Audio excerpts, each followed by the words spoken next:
I don't know what's happening with that technology, but as we continue, and I'm going to, in the interest of time, I want to make it to the reflection piece for the last slides on the computer. So we may go skipping through some of the slides because I think they'll be self-explanatory and they're samples, examples that you can refer to as you plan your assessments that are hopefully engaging for your students. So interpretive, right before lunch, if you recall, we talked about how the Council of Europe decided it would be a good idea to draw attention to how we read and listen differently, depending on what the situation is. Is it something we're reading just for fun, or is it something where we really have to pay attention and take notes and look at the details along the way?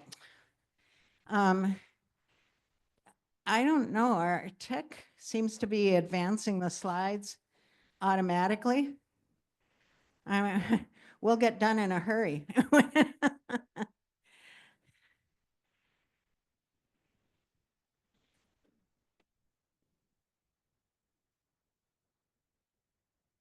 I wanted to start here and I've taken it back and it keeps, this is the one. Yeah, but then it just automatically advances to the next one. Maybe not, maybe if you stand there. Okay. That was good. Okay, anyway, what I wanted to share with you that the Europeans had said that we read and we listen in different ways, and I think that's really true. And so when you think about that purpose for your students, that you have to think about why they're looking at something or reading something, or what is it? Do they have to really know all the details, or could they just have the general idea?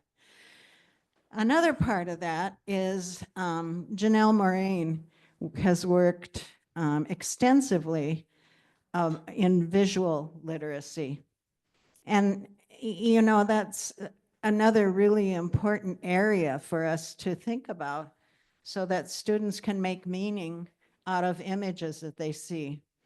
And she contends, and I think rightfully so, that someone who is visually literate can recognize things in the environment and make meaning from them in a cultural context. So she's got a great quote here. And then she says, halfway through, unless our students are made aware of signs and symbols in the unique context of the foreign culture, they'll be handicapped in the way that they can interact intelligently and sensitively within the culture. We must now teach for visual as well as verbal literacy. So how you pick up meaning. How do you pick up meaning? And for some kids who are very visually oriented, that's a plus and something that we should also honor in terms of that engagement, that they are going to notice, how they're going to be curious and ask questions. So Janelle Moraine has been a great advocate for culture and the visual aspect of culture. Okay, moving on. And when you think about the what kids are going to read, listen to, view, the University of Texas in Austin, especially thinking about texts that students could read, there's always a discussion about that word authenticity. Is it a genuine text that a native speaker would be interacting with? And that's down at on the third bullet point, created by native speakers, for native speakers, for consumption in a native environment.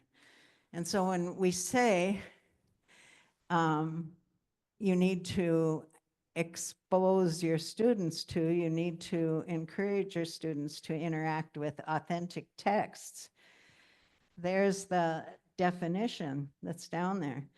so that when they travel to a place where the target language is spoken, they're not surprised by the way the texts are written and the variety of things that are out there, and they can interact and understand them, all the variety of texts that a native speaker would create and a native speaker would interact with. So that's the ultimate goal, ultimately. But real world, what we're how we're helping students have the courage and enthusiasm to want to try to unlock meaning. And so you go up a level to semi-authentic texts, and those are the ones created by native or non-native speakers based on original language materials, but adapted to fit curricular needs. And what they mean by the original language materials would be the authentic text. But instead of the 100% authentic text, it's been adapted. It's like a simplified version of something that is authentic to make it more accessible for our students. And the professor at the University of Texas, Austin says, that's okay. You just have to know whether you're dealing with 100% authentic text or a semi-authentic text. And again, providing the opportunity in the continuum of your program for students to interact with semi-authentic, but ultimately authentic. And it's perhaps not linear. It's choosing carefully in those venues. But then at the top is a created text. And that's authored by non-native speakers for non-native speakers to achieve predetermined curricular goals. So anyway, there's gremlins working with the technology here. So the created texts are ones that, maybe you make up a story and share it with your students. Non-native speakers for non-native speakers. I think it could be native speakers for non-native speakers also. But he says in the purest form, I would be making up a text in in French for my students. And is that good or bad? It's not good or bad. It's just knowing that there are created texts that you have to understand are not the genuine, authentic ones, but they could be very useful to help unlock meaning for students. What they worry about when you do creative texts is the non-native speakers writing them for non-native speakers and thinking about the choice of vocabulary may not be what a native speaker would choose. It might be that the culture is not explained accurately because it's not a native speaker. I mean, all those things are not are not absolutes, but it is something to think about. So the professor at UT came up with the 3 levels and just said, work with all 3 levels, just make sure that you're thinking about it as you choose the texts you would share with your students. Okay, authentic text, quickly. Real world, just like engagement, real world makes you more interested because this is exactly what you're going to encounter when you go to the places where the target language is spoken. Culture rich, wonderful. That's those interpretive texts when they're written by native speakers can really unlock a lot of insights about culture. And then correct language. When I write something in French for my students, I hope that it's accurate, but it might not be this choice of vocabulary that a native speaker would choose. It might not be the syntax that a native speaker would use. So again, it's just being aware of why the recommendation is always to think about the power of authenticity. So when you select an authentic text, and in a minute, I'm going to let you explore just a little looking for a text in Arabic. When you pick your text, you have to say, why are we doing this? Just because it's in Arabic, that's why we're doing it? Or is there a purpose for it? There's information the students can benefit from. What questions will the students be able to answer? And that's not those comprehension questions where there are 25 comprehension questions on a reading, and several of them are not relevant, they're not important, but boy, they'll sure have had to look for every single detail in those 25 questions that they have to answer. More important is why that text? What are the kids going to do with it? That's Bill Van Patten talks a lot about the fact that we have to know what we're going to do with something that we're going to share through interpersonal, something that we're going to present, something that we're going to read. What are we going to do with it? If it's just there, then away goes that motivation, away goes that engagement, because you're just, in Bill Van Patten's mind, it's not purposeful. You're just filling the class period because you're not headed anywhere with the information the students glean. So here's a list of what you could consider when you see an authentic text and say, is this a good one to use or not? And that's awesome. All the things you can think about. And you don't have to think about all of them, but think about the particular purpose for the text you're going to introduce with your students and which ones are going to be the most important to determine that that was a great text to use. There's, like everything, there's arguments among the people in the profession about whether you need to understand all the vocabulary in an authentic text or not. Some people say you have to know 90% of the words in order to understand it. That's one point of view, one extreme. And then at the other, or maybe more of a midpoint, I should say, is the recommendation by Bonnie Adairhawk and Eileen Glisson and Francois Troyen, that what you need to think about is, do the kids have enough language so that they can recognize, so they can use those recognizable portions on which to scaffold make meaning? Is there enough there that they can understand? Doesn't have to be 90% or 100%. And then they recommend after that our great slogan, edit the task, not the text. Okay? That when you think of what you want the students to do with it, make that doable for the level that your students are at. Don't mess with the authentic text. Leave that alone, but make your task, assignment, appropriate for the learners and the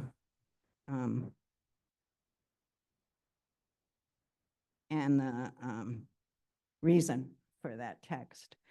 So here's one. Again, you can turn and talk at your tables. And this one I did leave it in Spanish, okay? Intentionally, not just because I didn't have an Arabic one, but a Spanish one. So some of you might know Spanish, some of you might not, that's okay. But if you saw this authentic text, it's from Mexico, okay? Which of those characteristics would make that text, would help learners unlock meaning in that text? So which of those would be helpful in helping them unlock meaning? Take just a minute at the table to go through that list and say, yep, yep, yep, okay?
Okay, we're gonna move along.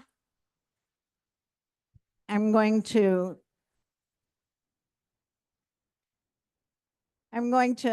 reword the prompt a little bit to say, if you came across this text, what would attract you to say, oh, this would be great to use with my students? What are the most important things that jump off the page at you about this text?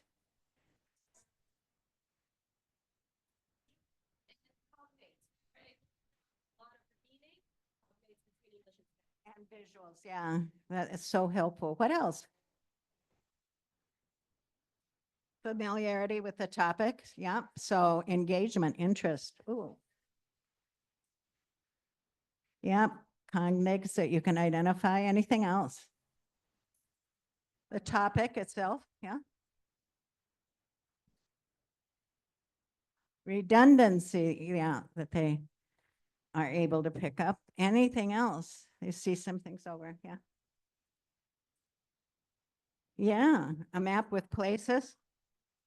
Okay. And you know what I liked? Is that article, the article was presented in chunks of language instead of like reading a whole newspaper article or whatever. There were chunks that you could look at, or, you know, find a chunk that you like. Work with a partner. When I taught, I rarely had students work on trying to understand an authentic text alone. I always had them work with someone else so that they could help each other figure things out. And just like you notice different things.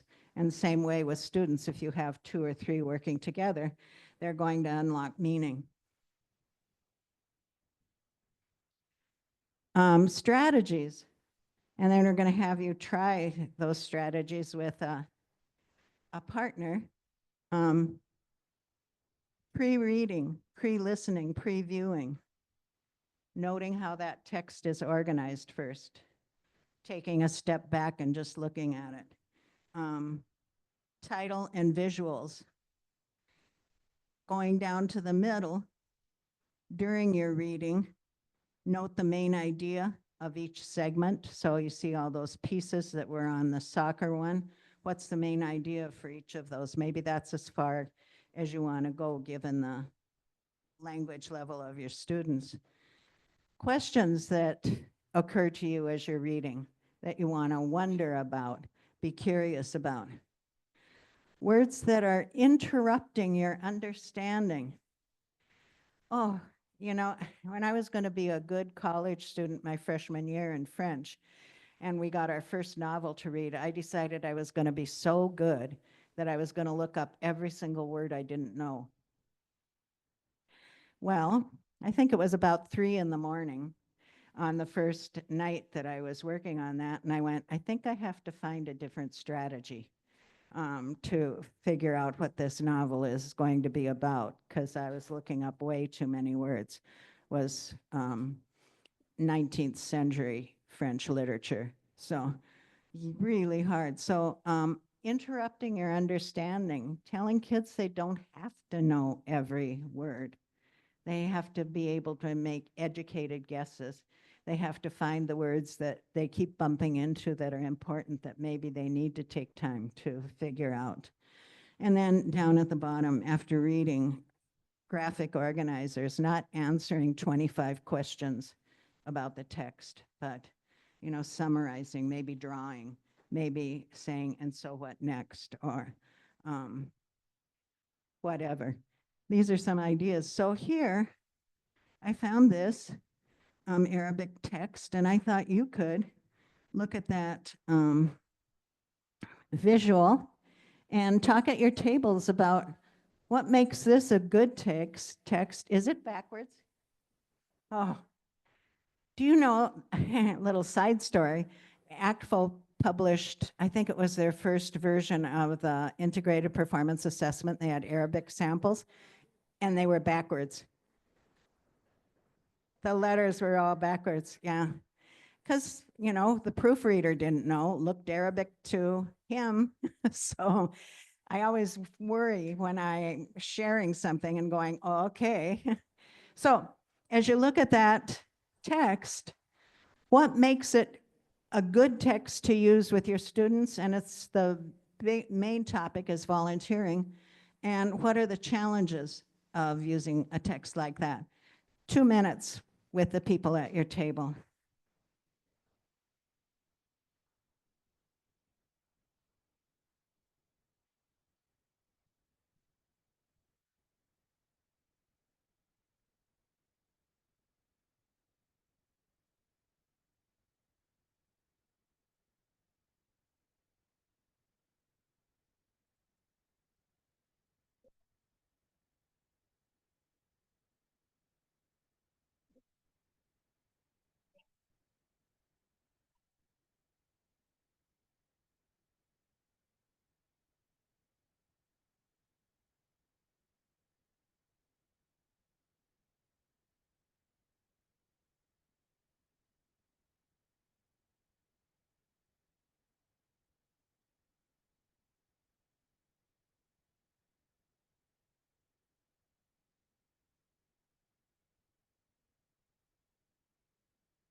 Okay, so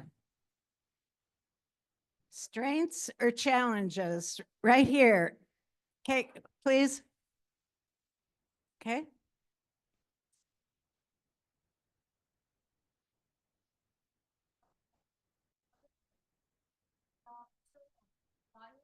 Uh-huh.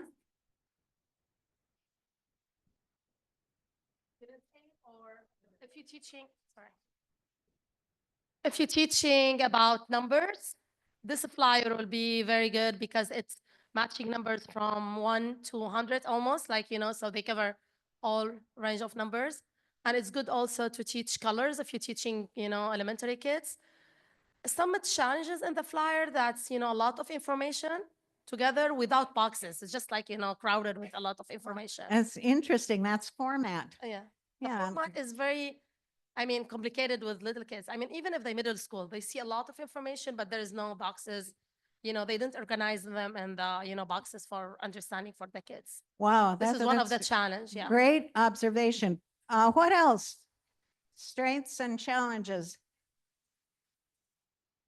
Talking here about a lot of challenges. We're talking here about the economy in Saudi Arabia and like technology, sports, all of that. So I would say, for the teacher, she has to educate herself first about the Saudi Arabia and then teach. And the kids, how much information they can get from that, it's a lot.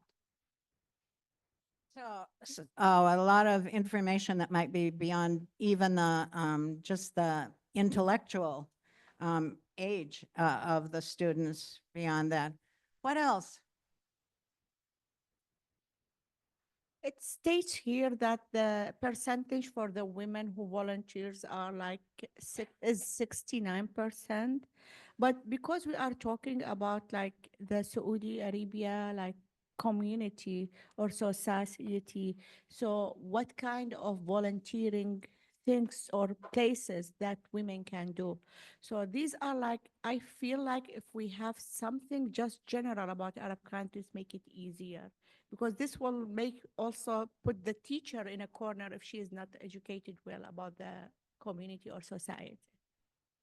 And that's a really interesting observation too, when you think about wanting something that's generalized, if it even is possible to generalize, because those countries are all so different.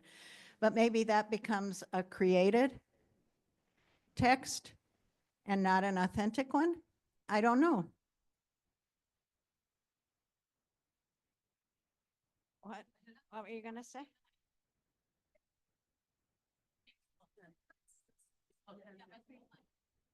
Well, it looks like more of made similar to what's available in other language. Sometimes it would be like how it is the setting, how it is stated. But since it's talking about only the Saudi people, that it is, it is authentic in a sense that it was made there, but it definitely impacted with the way that creating infographic is the concept of creating infographic and what to put in it, how much is put in there, because the way that they are saying probably, yeah, made it, this challenging. But for me, I would look and say, why do I need to cover everything the first time? Isn't it there? What's obvious that they can see? What's the things that without anything that they can identify in there?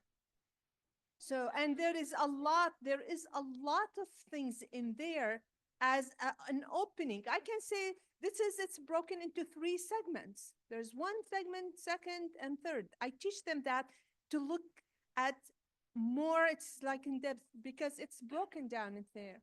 There is how many pictures? I can't count how many in every group. How many, then what do you think? So it's a lot. I feel infographic, it's easier than a written text to handle with the students.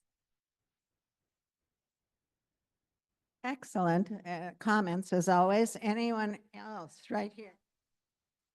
I think this is a very good material. It's authentic material. It can be used in different ways. You can use it to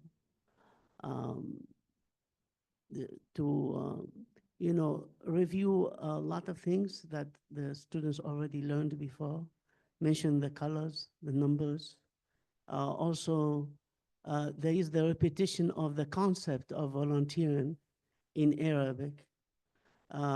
We can have questions, who, where, why, what, can be answered from here. It's a very good authentic material, but it's too much. It's a lot of information. And that's, it's a really important, we'll end with that comment that maybe it's too much.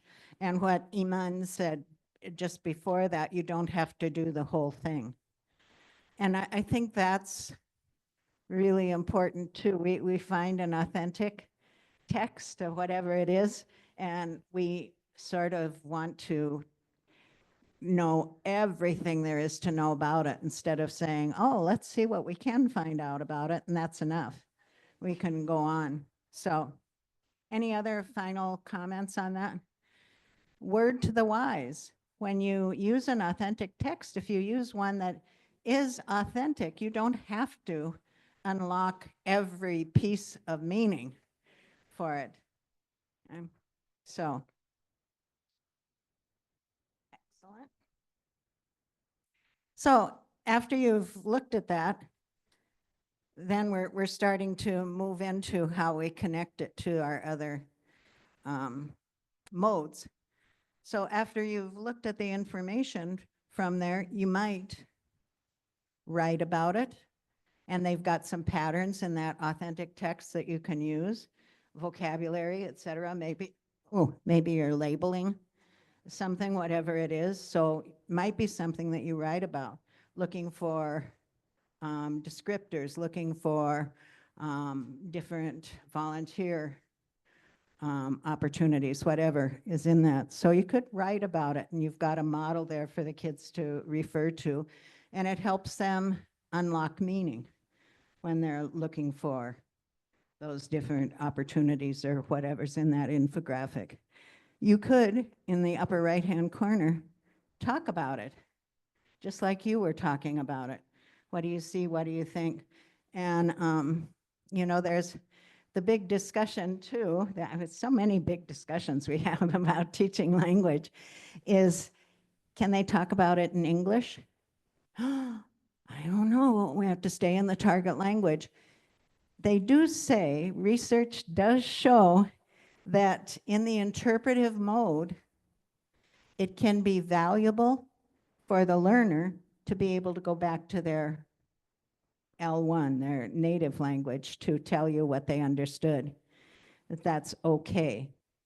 Because otherwise, if you worked with ESL students, you know that they become masters of looking at the question, looking at the words in the question, looking at the text, and then just lifting where they say, well, the answer must be there because those words match. I have no clue what it says, but I can write an answer to that. So being able to summarize, paraphrase in their first language is a possibility. So here they're talking about it. Maybe they're talking in the target language, maybe they're talking in English, maybe there's a time where they start in the target language and then finish in English. And then the last one, Rodin's thinker, you might have a text that you're going to think about. Oh, and maybe you're going to do a journal entry when you are back at home. And maybe that journal entry will be drawings and labeling. Maybe that journal entry will be short sentences of what they took away from that text. Maybe it'll be started in the target language in Arabic, but then ended up in English.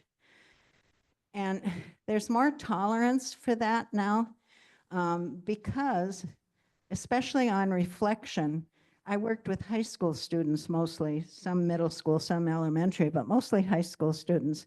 And they were beginners in French. And they had life experiences, they had knowledge that was this big, and they were in first year French. So their basket of things they could say in French was tiny, relatively speaking, to what they really understood and could talk about. So it's just, again, purposeful. Thinking about why you might allow for some English. I always told my students when they did journaling that they had to start out in French. Absolutely, even if it meant drawing and labeling or whatever they remembered, or listing or whatever. But then if they had some profound thoughts they wanted to continue with, they could end in English. And I always told them, I said, my goal is to say that when you start your journals at the beginning of the year, you might have a little bit in French and a lot in English. By the end of the year, I hope that's flipped. I hope you have a lot in French and a little bit in English to go with it. So again, purpose. Why are you having them read that article? Are they going to write about it? Are they going to think about it? Are they going to talk about it? Here's the criteria, and these you can look at on your own. This is the Integrated Performance Assessment Manual from ACTFL that says we have 2 levels of understanding to think about: the literal and the interpretive. What can you understand that's reading between the lines, et cetera?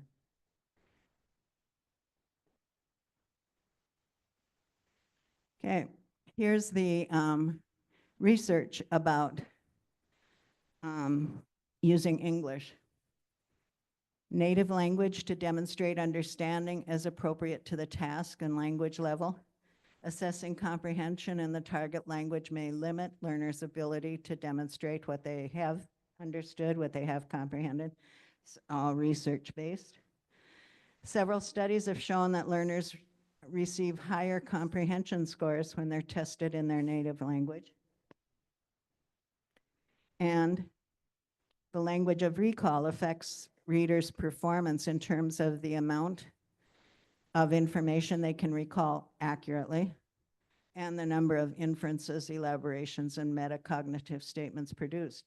And that comes from research that was in Shrum and Glisson's Teacher's Handbook, 5th edition. And it's been replicated several times. So it is something to think about. We don't want to spend too much time in English, but there is an appropriate use of English. Now, I think I'll give you just a few minutes to look at some of these resources. You may be familiar with all of them. You may be familiar with none of them or something in between. And what I wanted you to do was to find a text and think about that criteria for authentic texts, and then share it with somebody else at your table. And I'll give you about, let's just say 10 minutes to look at one of those sources, or one that you're using, or maybe you have one on your laptop already. Find an authentic text that you go, oh, I could use this for, and share it with your table about why you liked it, why you think it would be a good choice, and for what theme or topic. Okay, 10 minutes.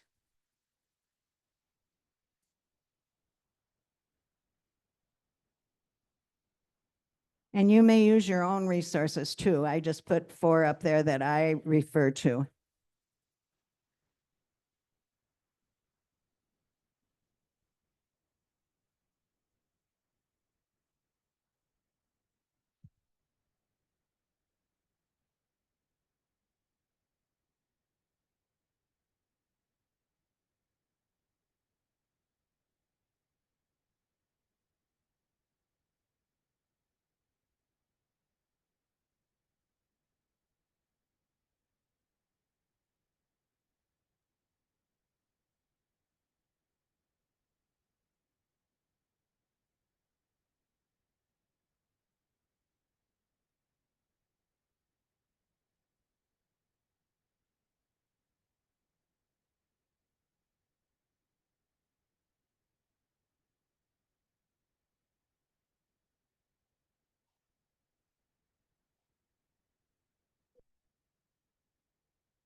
Okay. If you are like I am, you could spend an entire weekend looking for authentic texts.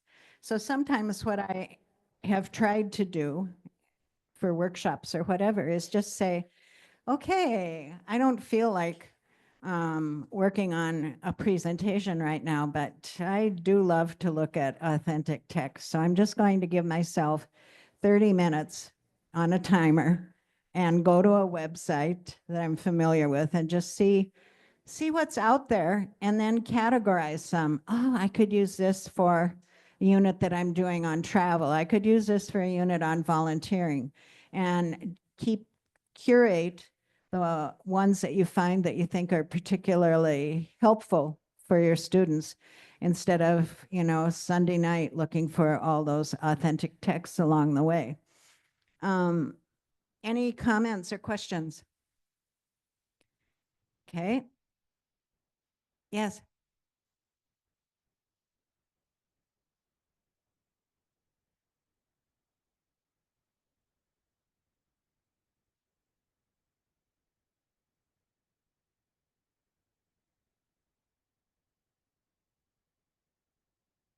Oh, yeah.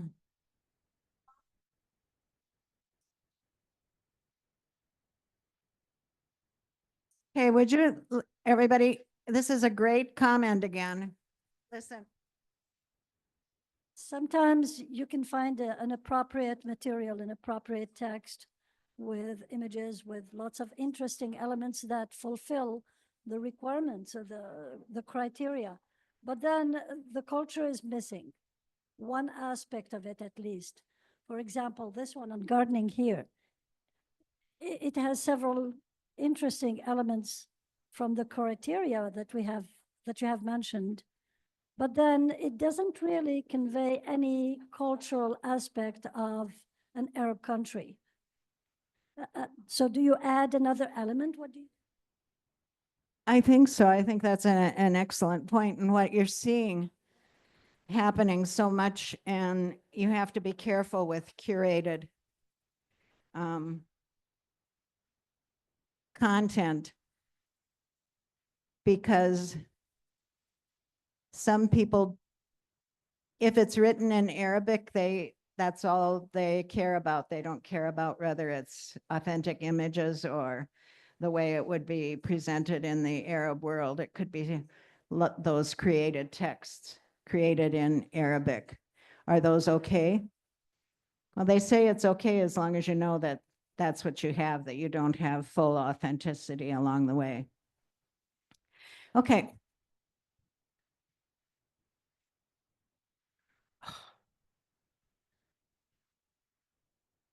Okay. Everybody stand up. We're going to take a really quick break before the end of the day. Everybody stand up. Find a partner. Find a partner.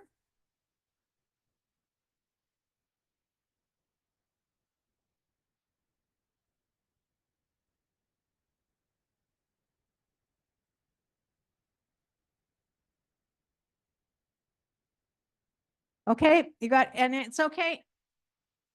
I always tell my students that finding a partner of 3 is fine, so we don't have anyone left out, okay? Well, partner of 2, partner of 3 is great. Okay, with your partner, I want you to decide, in the Arab world, how do people use a gesture to say, that's great? Decide with your partner, how do you use a gesture to say, that's great? Okay, that's great. It could be universal. It doesn't have to just, but we're looking for Arabic now especially, so that's great. Next one, please. Okay, so you've got, that's great. How do you, with your partner, decide how you say, I don't like that? I don't like that. In Arabic culture, how do you use a gesture to say, I don't like that? Okay, got that? That's great. With your partner, practice. That's great. Okay, I don't like that. Okay. Last one. How do you say, how do you gesture? I don't know. I don't know. I don't know. So that's great. What's my next one? I don't care. No. I don't like it. I don't like it. Okay. And what's the last one? I'm so tired. What the last one was? I don't know. I don't know. Okay. That's great. I don't like it. I don't know. Okay. Now, with your partner, turn back to back. Back to back. Okay. Back to back. Group of three, be back to back. Okay. Okay. This is, okay. We're getting squirrely. Okay. This is how I tell my students that as we're getting ready for an assessment at the end of the week or whatever, that I want them to see if they can read my mind. So this is called psychic snap. You're back to back on, on the count of three. Okay, instructions, okay? On the count of three, you're going to turn around and do one of those gestures and see if you match your partner. So on the count of three, 1, 2, 3. All right, back to back, back to back. Okay. Shh. Okay. We'll have to stay after class. Okay, back to back. 1, 2, 3. Last one. Back to back. Back to back. 1, 2, 3. Okay. How many of you? Okay. How many of you didn't match at all? 0.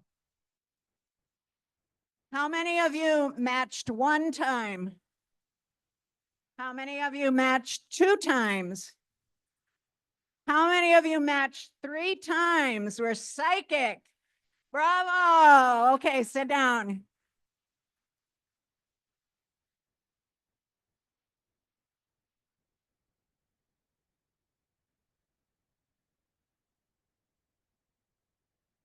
Okay.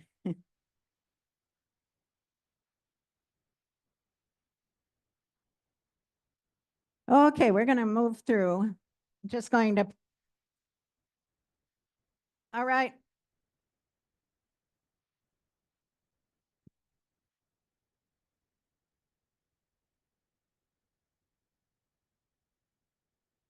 Okay, as I said, I use that with my students to see if they were, I would stand, they would do, okay, please.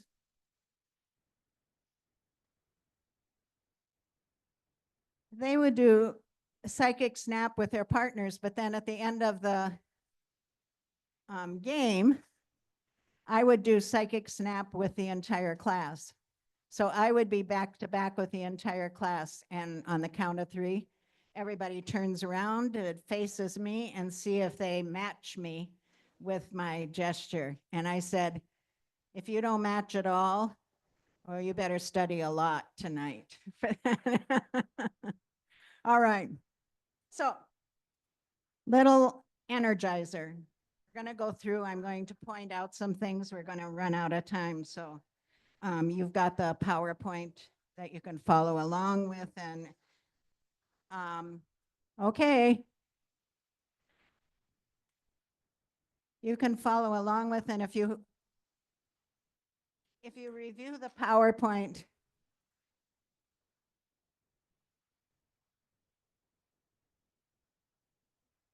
Really? Well, I'll figure that out with Iman. Okay, how you can have it sent. Okay, yeah. All right. Here we go. We don't have much time left. Just want to draw your attention to some of the things that we're not going to get to, and I want to get to that reflection piece at the end. So, please be good listeners, okay? This is the interpretive rubric that ACTFL developed that talks about the literal comprehension and the 3 levels of meeting expectations, et cetera. You can look at that in more detail if you're looking for a rubric. It's meant to be a bit of a universal, meant to be used by students at all levels, novice, intermediate, advanced, all languages, because you're always looking to unlock the same understandings along the way. So you've got those 2 in the PowerPoint, and we'll figure out how to get those to you. This is a version of it that helps students think about, as they're getting ready for an interpretive task, what they have to be looking for. So if you look at the main idea, it can identify the main message, and then they can check for themselves, self-assessment. Yep, I can do that. Well, sort of.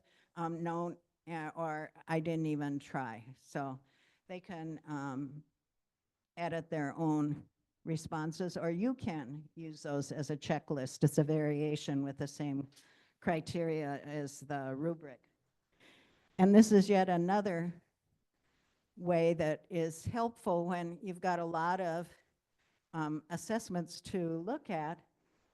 You've got the middle column gives you a description of keyword recognition, whether the students were able to do that. And then on the right-hand side, it says, how can I improve? And there are 3 criteria that you could just check. These are something that you could do. You might check 1, you might check 2, you might check 3. On the left-hand side, you've got things they can do to improve on the right. On the left-hand side, things that they're strong at. And again, you could check off 1, you could check off 2, you could check off none. So it's a way to streamline how you assess those interpretive tasks. This is an easy one that could be something that you do in class for an activity, and then again, students can assess themselves. Could I identify the way the text is organized? Could I identify the main idea? Could I identify some supporting details? I identified some information about the target culture.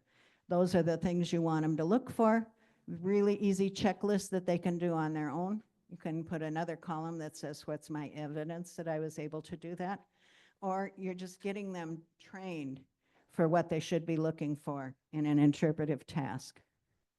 Moving on to the presentational mode, writing or speaking for an audience always. There it's one way again. You're either going to be speaking for an audience like I am, or you're going to be writing for an audience. And here's your benchmarks again for presentational. And then the qualities of performance. And the descriptors in the performance descriptors from ACTFL, notice that they say with practice, polish, editing, they may show emerging evidence of the next level. So that's a way to send the message that they need to be able to submit drafts and make revisions, because that's what presentational is about. You don't just do it one time. You want to get advice, and maybe from your classmates, maybe from students at a more advanced level that can help you with what you're doing. And there are the other qualities to think about. Real world for presentational. The first column is who's my audience. That's for presentational, it's really important. Again, as Bill Van Patten would say, why are you doing this? You need an audience. So there's a purpose for wanting to do drafts and make improvement to make it as good as it can possibly be.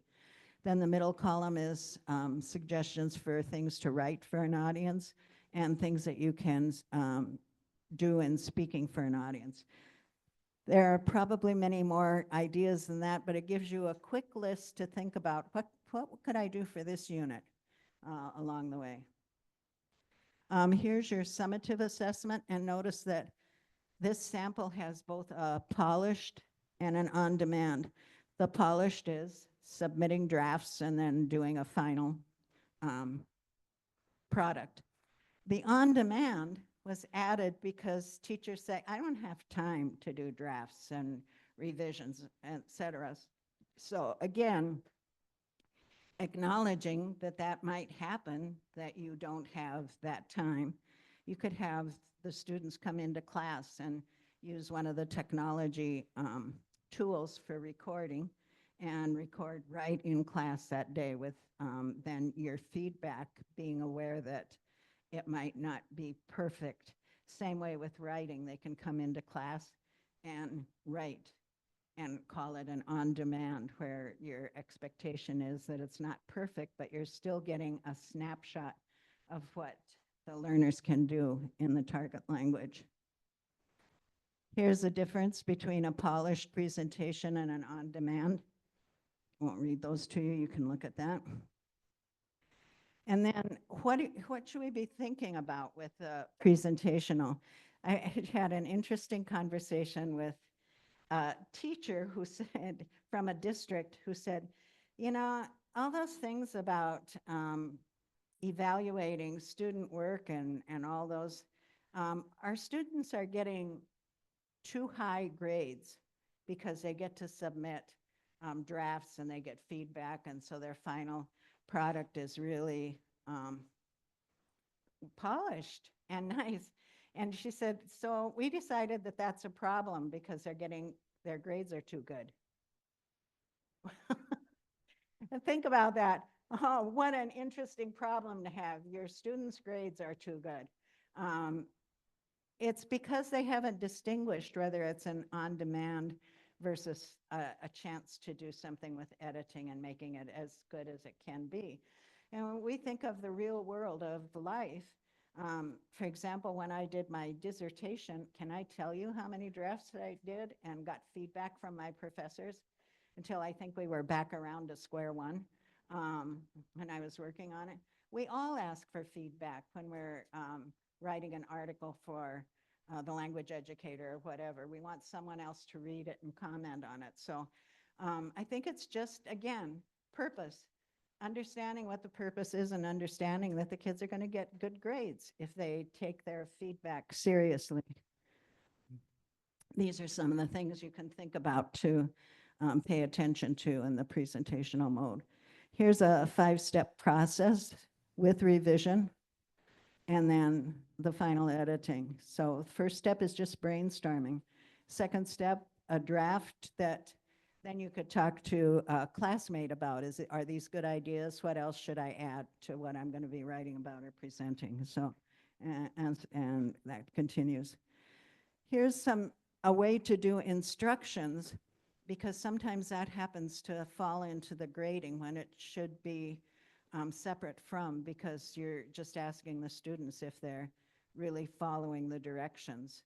And if they haven't followed the directions, then it's not an acceptable product to submit. So they can do a checklist. They could have their partner, their classmate do a checklist. Their parents could ask them these questions about whether they have those items. However you want to do it. But again, that not putting all the burden on you as the teacher, but letting them depend on each other. Here's a writing rubric. Oh, and I should say, you'll see in that several of the rubric samples that instead of it being a category, a question is asked.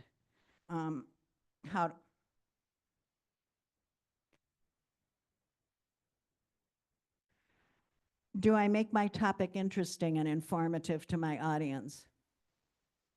Students could understand that and answer that, and they can answer for each other. So it's an interesting way to put your rubrics together where you ask questions for the categories. This is a single point rubric where all you describe is what will make you smile, what a good product is, and put that criteria right in the middle. And then on the right-hand side, you can write in comments if the student went above and beyond. And on the left-hand side, you can put comments for things that they weren't quite up to par. So many times we spend so much time trying to design that approaching expectations, meets expectations strong. Think you should spend your time on that, engaging students to produce a product that is of good quality. And so then why it might not be up to par might be different for different students. Why it might be even beyond your expectations might be different for different students, and you can just comment as appropriate for that. Here's a multimedia rubric, on-demand writing. This is just to show you that as you tried to nudge your students forward, we took the can-do statements, and you can follow the colors. The blue is the novice range, the green is the intermediate range, and the orange is the advanced. And make a ladder of the kinds of stories, for example, that students could do if they were novice. At the very bottom, I might be able to introduce myself, and that's it. And then all the way to the top, tell stories about school and community.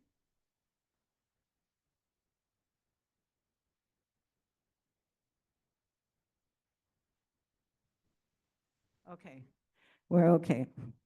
This is a sample task for you to look at for a beginner, what they could do presentationally. An intermediate task, based notice on an authentic text, and an advanced text. Providing ongoing feedback is so important so that students know how they can get better, not just getting a paper handed back to them without that feedback. I tell my student teachers that when they're doing their student teaching and when they become teachers, that as they go from class to class each day, by the end of the day, their feet should be tired, not their voices tired, because their feet should be tired from monitoring, walking around, observing what the students are doing. You shouldn't be doing all the talking like I am today. Here's some effective feedback. Now on to the interpersonal. Here's the criteria that takes you across from a novice to an intermediate to advanced. Take just 1 minute at your table to look at those 3 descriptors. And again, the question is, what changes? This is what a novice can do in that interpersonal conversation. How does it change for the intermediate, and how does it change for the advanced? Just 1 quick minute.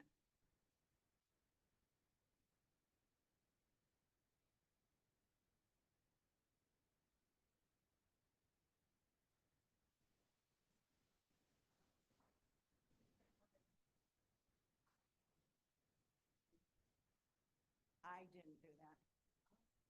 It's the laptop they use. I know, I couldn't.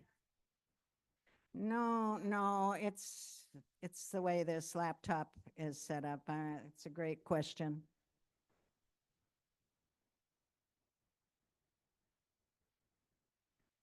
Okay, and as you look at that, notice that you're going from words, phrases, and simple sentences and questions, even at the novice level. There are some of the descriptors that say that you don't ask questions until you're intermediate. but we want them to start asking memorized questions at the novice level. And then sentences and series of sentences so that you're talking longer, more complex thoughts. And finally, the advanced discussions. And this is the first time that they talk about various time frames. Again, novice and intermediate, the students will be prompted for time frames. At the advanced, they can naturally move among time frames with success. Here's the qualities of performance. I don't have to read those for you. This is a ladder about asking and answering questions, how you move them up to the advanced level.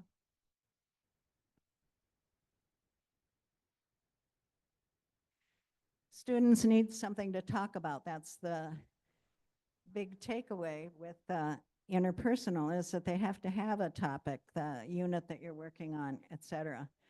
Here are some of the contexts for real world interactions that you might refer to as you're thinking of what that task can be that gets kids talking unrehearsed.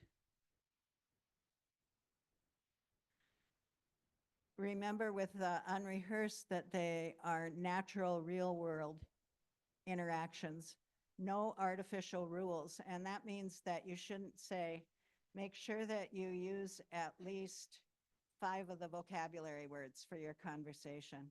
Should be around the topic that you're working on in the unit, but not to specify, because it doesn't make an authentic conversation to have you have to sit and count. Behaviors and interactions that are valued for interpersonal. Learner success, how do they become successful? And take just a minute for this slide to show you that you can combine the 3 modes of communication, starting, for example, a novice interpretive task that they do. And that might be where your students are at as far as looking at an authentic text. So it's at the novice level, simple symbols along the way. But then moving to the presentational, I can express my preferences on familiar and everyday topics of interest and explain why I feel that way using simple sentences. And so this is about volunteers in the novice that they read about. And now in the presentational, they are going to write a short essay about why they should volunteer with their friends. And so that's interpretive to presentational. And then moving to interpersonal. In small groups, ask and respond to questions about why you and your classmates volunteer. It's like an IPA, but it could be very task specific on looking at that text, then doing something with that text that Van Patten recommends all the time, and then taking what you've learned from that and having a discussion about it.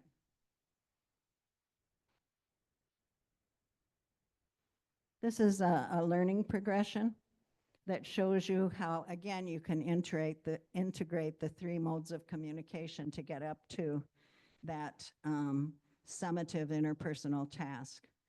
That to get to that summative interpersonal task, you're going to be doing some things in the interpretive and in the presentational to prepare yourself for that final task. They aren't in separate boxes. They're integrated. It's, again, like stair steps of using that language productively to get to that final task. I love this one as learning to listen from the Chinese characters, which is a great poster to put in your classroom, even though it's in Chinese, that says this is how you listen. You listen with your eyes, your ears, with your undivided attention, with your heart, and with your mind. That's how they express that character. So hierarchy of questions to help kids get away from yes/no questions. Research shows us that even teachers tend to ask yes/no questions way too much. And so having that hierarchy of getting more interesting ways to talk to each other and to get more information and keep the conversation going. This is one that came from, again, a colleague at the University of Minnesota.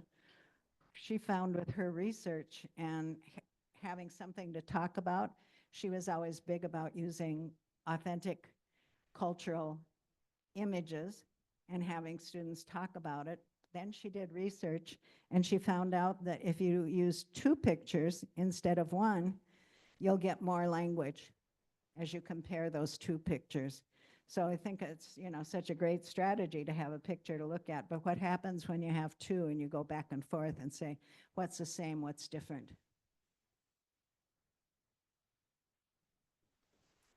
And then this was, again, research that said for interpersonal, these are the questions you should ask to see if you've designed a good task. I'll let you read those on your own. Summative performance task, we don't have time to do that together. Here's another scoring guide to help you quickly assess how the kids are doing. This could be on your clipboard. The kids could be evaluating their own discussions that they have, etc. This is another way of doing it where you show what you don't want to hear from the students on the left-hand side and how close they are to the qualities on the right-hand side. And you can give them a rating of 1, they're way over on too much English, to 5, uses the target language all the time, and rate them that way. You don't have to do all those categories. You could pick 2 or 3. They could rate themselves. Another discussion rubric and another one. And then the scored discussion, where you have students in the inner circle being the people who are going to talk, and then the other students are in the outside circle, and each one in the outside circle is observing how the person on the inside, one of the people on the inside that's been assigned to them, how they are participating in that discussion. It's a great tool. My students loved it. It was great for me because I could sit on the side and listen to the students individually, and all the students were engaged. I never had a class where I only needed 1 fishbowl.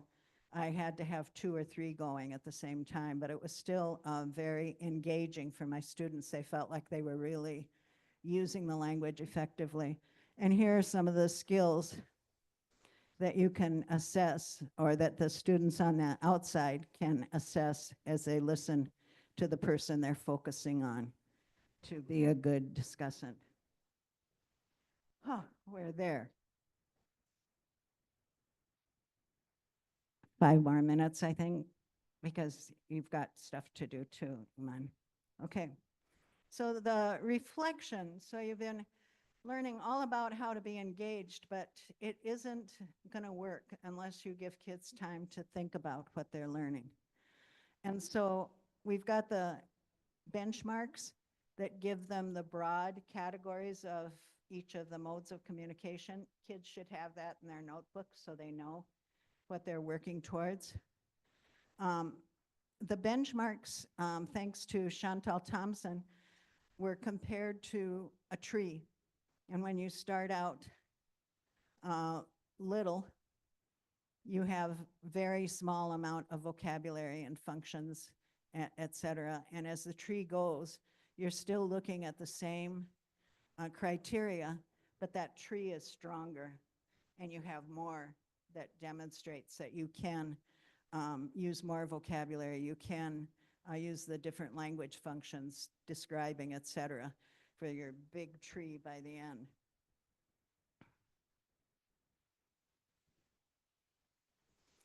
This, again, something for you to think about as you're trying to move your kids from novice to intermediate.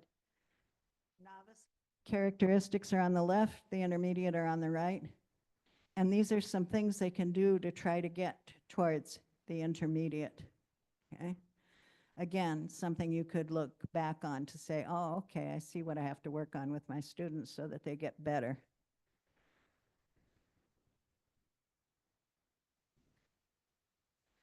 And then this is moving from intermediate to advanced.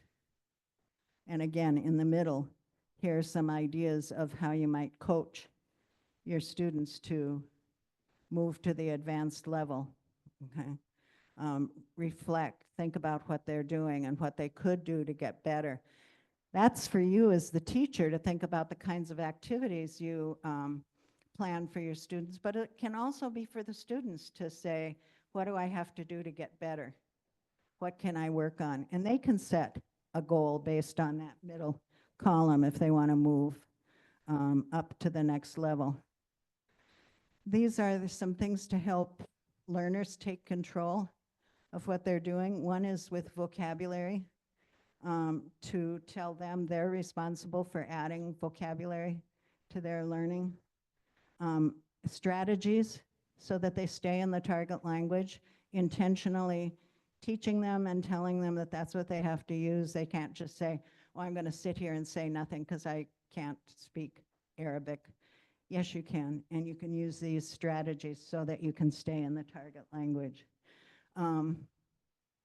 You're going to get more engagement from the students if they know how they can work around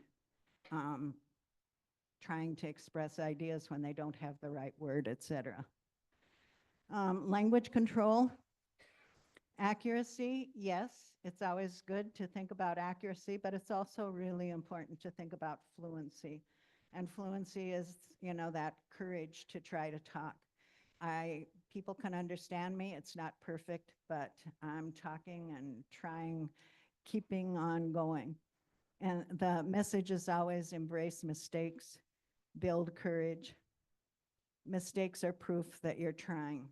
So you have an atmosphere in your class that says, it's okay to make mistakes, just keep trying.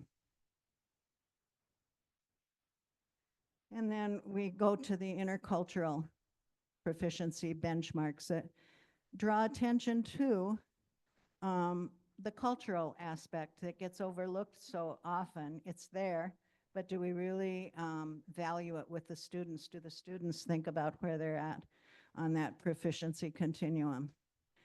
I divided the continuum into two categories. The top one is the investigating products and practices. And I think that the criteria that Actful designed is not required by level. I think that a novice learner can, of course, identify products, but a novice learner can also compare them. A novice learner can also explain why there are different products, and they can objectively evaluate. I don't think that it's a requirement that only the advanced level students can do those things. So I just say those are things to be aware of and how you build that intercultural competence. The bottom one, the interactions, are directly related to how much language they have.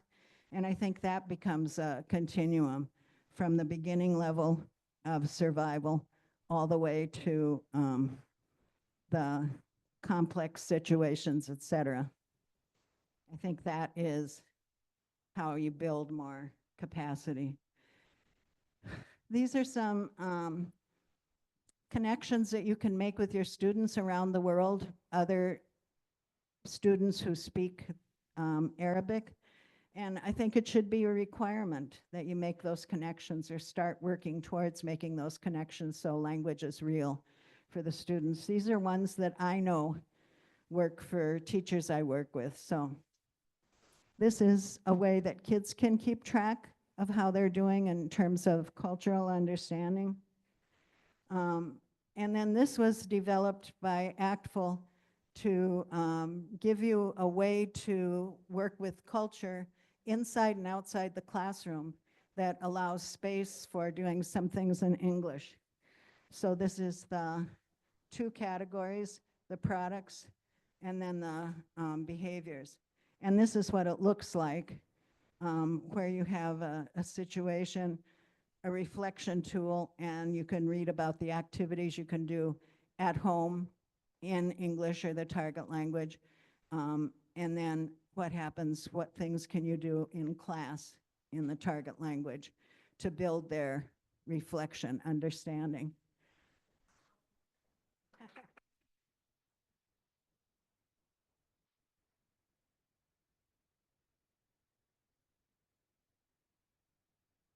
Never enough time. Please do know that you can contact me if you have questions as you look at your PowerPoints, and we'll make sure you have them. I guess some of you couldn't access it, so we'll make sure you get that. I really enjoyed reconnecting with so many of you and meeting you, and I hope this was helpful. All right, before we go, I know everybody is, eager to go to pray, and all of us. So give us just a couple of minutes. So number one, we wanted to do the evaluation, please. And with the evaluation, I know we had a lot of marathonic, it's just a lot of things in there. However, remember, this year, all of our virtual sessions is going to tackle assessment. Now, if you feel there's areas that you wanted to go deeper or to review, to revise, or with everybody, please mention these. Then we can collect this information, and it would guide us to put what's the topics for the next 3 meetings. Okay, so number one. Number two, we are thinking about the cultural day. The cultural day, it is not only us, it is our students. It's you, what you are doing with your students inside the classroom. It's not only presentational going on the stage. It is what your students are preparing to share with the other schools, whether in conversation. So our hope that we wanted them, when they come on that day, they would use the language to ask us or ask their other students who are presenting, or it's like a gallery week. If you weren't with us before, usually you go from one station to another, and the station it's hosted by a student.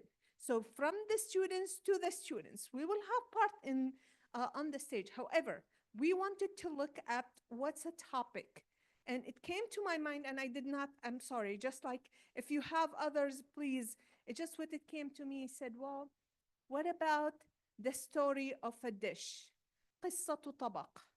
So it is from the historic, from its coming, and so on. If you like it, just write or add some suggestion. We've done that. We've done touring the Arab world. We've done about art from the Arab world, famous people. We've done all these topics. So let's think about what other topics that you would like your students, meaning that now we are starting a new semester. We have about 2.5 months. You can design a unit that you teach with your students. And guess what? You're authentic. Your audience is the other students, the students that they are going to prepare for that. They're going again to do real interaction, interpersonal, and real interpretive, because there will be something, it's posted, and they are reading about it. So here you go, that you have an authentic situation to use the target language from students in different schools, different programs, different focus, and then we are helping our students to use the language and find the mean to use the language. And yes, for dual immersion, yes, you can bring your students. We are asking from 2nd grade and up, or 3rd grade, because it is they need more monitoring and helping. So anything, but we are open for that, inshallah. So please complete your evaluation and add the part that you want to share, and then your certificate. This QR code you're going to look, you know, screen it and then print your, you know, certificate. We are becoming high tech, okay? And you have announcements. Dr. Auraib. We have for different programs, again, like offering, take advantage of that. One of them, it is with Dr. Auraib. Thank you, Nan. Thank you so much, Dr. Clemente. That was great. I just like to make an announcement. There is an organization called IFLA, Inland Empire Foreign Language Association, and they do workshops. It's a group of teachers who volunteer their time in order to support world language teachers, all languages. So this is an organization under the umbrella of CLTA, and CLTA is under the umbrella of ACTFL. I'd like you to know about, I'd just like to inform you about a winter workshop that's coming up, and it's going to be on January 29th at Cal State University, San Bernardino. The best way to know about it, and also to get teacher resources from other world language teachers, is to look for the polyglot. Just put in the search window on Google, polyglot, IFLA, IEFLA, and it will come up. You'll find the newsletter that's posted every month, and you'll also see a list of different workshops for world language teachers. And one of them is the one that we had today. It was actually posted there. Thank you. And another one's with the Loyola Marymount World Language Project is coming about the artificial intelligence, and we have special prices for, if you are interested, it's going to start next week. One is for coaching and one for, you know, using the AI tools in planning and engaging your students. And it's going to start next week. And I have special, you know, rate for schools or groups or, again, the people, because you are paying by yourself. So there will be CLTA in March. Unfortunately, it's during Ramadan, but there will be sessions again for Arabic. Be involved, be part of others, and don't forget, number one is to come and to support each other here with this SCATC. Yes, okay. Do you have any other announcement, Rula? Just want to say for the previous slide that when you see the QR code, it will say scan page. Click on that, okay?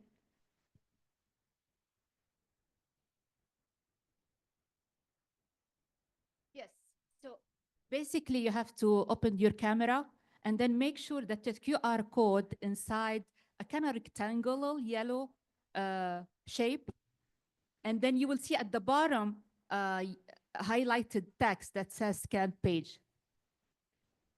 So you have a link to connect, and then it takes you to that place. Please, again, with the survey, make sure you complete the survey. I cannot, this is our first time not to give you the survey before ahead of time, but please, please do that because it would help us in the long run. Okay, it's for us and by us. Additionally, you will see this link in the files that we shared with you at the website. So it's at the last page. So if you can't see it from here, please make sure you go to the final slide.